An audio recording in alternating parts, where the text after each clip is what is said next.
ये मेरा second video है जिसमें 11 क्वेश्चन है और ये क्वेश्चन भी प्रीवियस ईयर में पूछा हुआ क्वेश्चन है।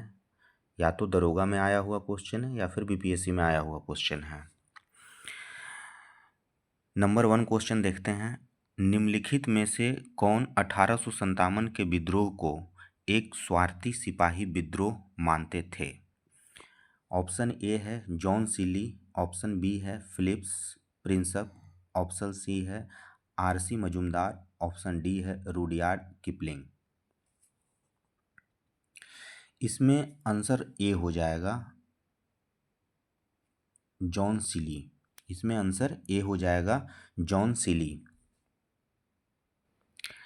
इसमें 1857 का विद्रोह कुछ ब्रिटिश इतिहासकारों द्वारा केवल एक सिपाही विद्रोह माना गया, लेकिन जॉन सिली ने इसे स्वार्थी सिपाही विद्रोह कहा था। क्वेश्चन नंबर 2, निम्नलिखित में से किसने अखिल भारतीय किसान सभा की स्थापना की? एम.एन. रॉय, बी. जवाहरलाल नेहरू, सी. सहजानंद सरस्वती, डी. ब्रिज कृष्णन। सी. सहजानंद सरस्वती।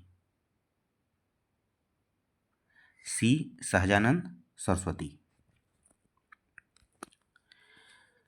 1936 में भारतीय राष्ट्रीय कांग्रेस के लखनऊ सत्र के दौरान सहजानंद सरस्वती ने अखिल भारतीय किसान सभा की स्थापना की। क्वेश्चन नंबर 3, निम्नलिखित में से किस व्यक्ति ने भारत में मुगल शासन के दौरान गंगा लहरी की रचना की थी? इसका आंसर हो जाएगा जगन्नाथ पंडित, बी. जगन्नाथ पंडित। जगन्नाथ पंडित ने पवित्र नदी गंगा की प्रशंसा में 52 संस्कृत श्लोकों की एक कविता लिखी थी, जिसे गंगा लहरी के नाम से जाना जाता है। वह मुगल सम्राट जहांगीर और शाहजहां के दरबार में कवि और संगीतकार भी थे। क्वेश्चन नंबर 4 में क्या कहता है? निम्नलिखित में से कौन सा तथ्य भीमबेटका गुफाओं के बारे में गलत है, जो कि एक यूनेस्को विश्व धरोहर स्थल है? ठीक है। नंबर 1 है वे मध्य प्रदेश में स्थित है, वे भोपाल के उत्तर पश्चिम में स्थित है, इनकी खोज आर्चिबाल्ड कार्लाइन ने की थी, चित्रों के विषयों में शिकार और घरेलू दृश्य शामिल है। नीचे दिए गए विकल्पों में से सही उत्तर चुनें। ए केवल 1 और 2, बी केवल 2 और 3, सी केवल 3 और 4 और उपरोक्त में से कोई नहीं। तो इसका आंसर हो जाएगा बी, केवल 2 और 3। इसका आंसर हो जाएगा बी, केवल 2 और 3, जो है गलत है। क्यों? इसमें है क्या कि भीमबेटका गुफाएं मध्य प्रदेश में स्थित है, ये तो सही है।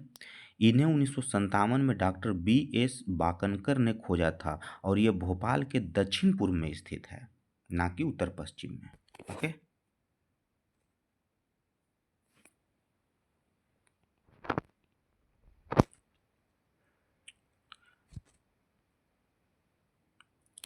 निम्नलिखित में से किस राजा के समय ह्वेनसांग त्सांग ने यात्रा की थी? ठीक है ना।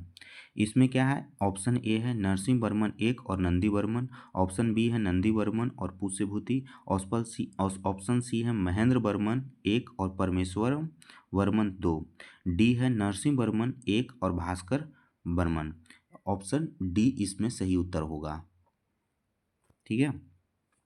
इसमें क्या है कि चीनी तीर्थयात्री विद्वान और यात्री ह्वेनसांग ने राजा भास्कर बर्मन के शासनकाल के दौरान कामरूप आधुनिक असम का दौरा किया था।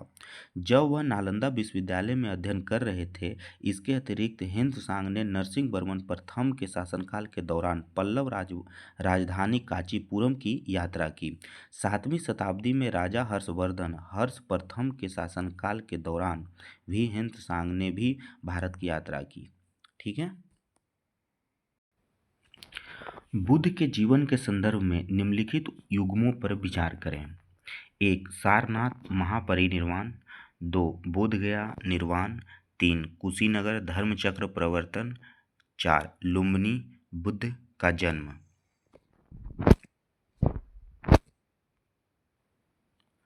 उपरोक्त में से कौन से युग्म सही है? उपरोक्त में से कौन से युग्म सुमेलित है? केवल 1 और 2, केवल 2 और 2, 3 और 4, केवल 2 और 4, केवल 1, 2, 3 और 4। इसका आंसर हो जाएगा सी, केवल 2 और 4। लुम्बिनी वह स्थान है जहाँ बुद्ध का जन्म हुआ था।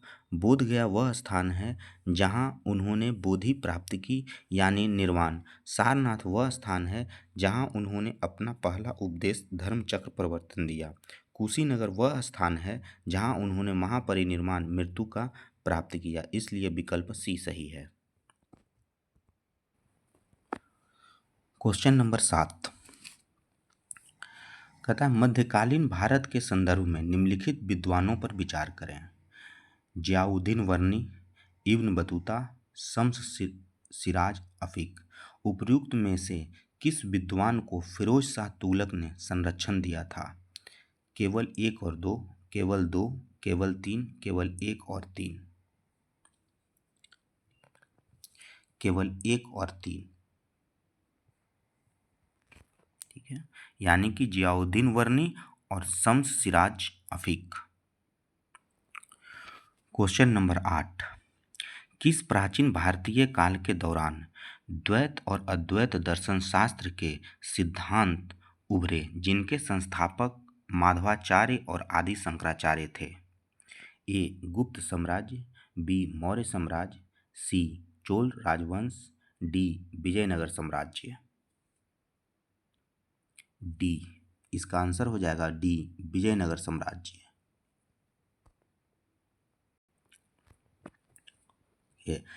द्वैत और अद्वैत दर्शन के सिद्धांत विजयनगर साम्राज्य के दौरान उभरे जहां माधवाचार्य ने द्वैत यानी कि द्वैतवादी सिद्धांत और आदि शंकराचार्य ने अद्वैत यानी कि अद्वैतवादी सिद्धांत की स्थापना की। क्वेश्चन नंबर 9 निम्नलिखित में से कौन सी पुस्तक अमीर खुसरो ने लिखी थी? 1 आशिका, 2 नू सिपिहर, 3 सकियाना, 4 किताबुल उल रेहला। नीचे दिए गए कूट से सही उत्तर चुनें। ठीक है, तो इसका उत्तर हो जाएगा बी 1, 2 और 3 आशिका, नू सिपिहर, सकियाना। देखिए प्रसिद्ध सूफी कवि अमीर खुसरो जो दिल्ली के निजामुद्दीन औलिया के शिष्य थे ने कई काव्य रूपों में लिखा जैसे कि गजल, मसनवी, कता, रुबाई, दो बैत और तार्किब बंद। उनके द्वारा रचित कृतियों में तुगलकनामा, वस अल हयात, नूह सिपहर, आशिका, साकियाना आदि शामिल है। निम्नलिखित पर विचार करें। बीजक, अनुराग सागर, साखी ग्रंथ, गीतावली। उपरोक्त में से कौन सी रचना कबीर की है? केवल 1 और 2, केवल 1 और 4, केवल 1, 2 और 3। सी केवल 1, 2 और 3 यानी कि बीजक, अनुराग सागर और साखी ग्रंथ। कबीर से जुड़ी साहित्यिक कृतियों में कबीर विजक, कबीर परछाई, सखी ग्रंथ, आदि ग्रंथ सिख और कबीर ग्रंथावली राजस्थान शामिल है। उनकी सबसे महत्वपूर्ण कृति विजक, विज या विजक है जो उनकी आध्यात्मिक दृष्टि को स्पष्ट करती है। अनुराग सागर और सखी ग्रंथ भी कबीर द्वारा लिखी गई है। गीतावली तुलसीदास द्वारा लिखी गई है। क्वेश्चन नंबर 11 और ये आखिरी क्वेश्चन है। आप लोगों को अगर मेरा वीडियो अच्छा लग रहा है, संसाधन की कमी है, धीरे धीरे मैं और भी अच्छे से क्वेश्चन करने लगूंगा और वीडियो बनाने लगूंगा। अगर आपको मेरा वीडियो अच्छा लग रहा है तो चैनल को सब्सक्राइब करें, लोगों को शेयर करें ताकि ज़्यादा से ज़्यादा स्टूडेंट को ये फ़ायदा मिले।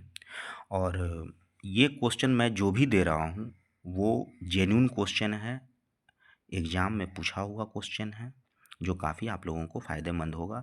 और दरोगा में प्रीवियस ईयर का कम से कम पूरा अगर बना लेंगे आप तो 70% क्वेश्चन आ जाता है। और मेरा टारगेट है कि कम से कम आप लोगों को एग्ज़ाम आते आते कम से कम 3000 क्वेश्चन के लगभग में करवा दें, ताकि बीपीएससी एक अथर्वमी और दरोगा का पीटी में आप लोगों को आसानी हो। अब देखते हैं 11 नंबर क्वेश्चन क्या कहता है। अकबर के शासनकाल के दौरान निम्नलिखित घटनाओं पर विचार करें।